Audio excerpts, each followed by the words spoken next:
Mal-240 persuna b'diżabilità li attendu f'dar il-kap tal-imtarfa u l-ħaddiema tagħha se jgawdu minn spazju miftuħ ġdid li sar mid-Dipartiment tax-Xogħlijiet Pubbliċi b'investiment ta' kważi €900,000. B'rabta ma' dan One News ħal kummenti tad-direttur ta' dar il-kaptan Silvan Magro li tenna kif grazzi għall-Gvern din il-ħolma saret realtà.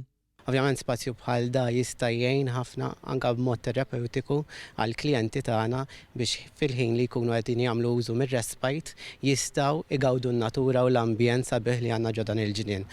Ovvjament jistgħu jsiru numru ta' attivitajiet mal-klijenti u aħna dak li ħankunu qed naraw biex kemm jista' jkun nużaw il-massimu minn dan l-ispazju eżistenti li ġa għandna. Fi żjara li s-segretarju parlamentari responsabbli minn dawn ix-xogħlijiet Omar Farrugia għamel fuq il-post ġie spjegat kif dan il-proġett inkluda l-iddisinjar mill-ġdid ta' din il-medda tard fejn ukoll inżergħu numru ta' siġar warbuxelli waqt li tqiegħed pavimentar ġdid anke f'passaġġi ġodda fil-madwar. Dan kollu ġie kkumplimentat b'amara ta' barra u tamir moderni ieħor ta' rikreazzjoni u eżerċizzju.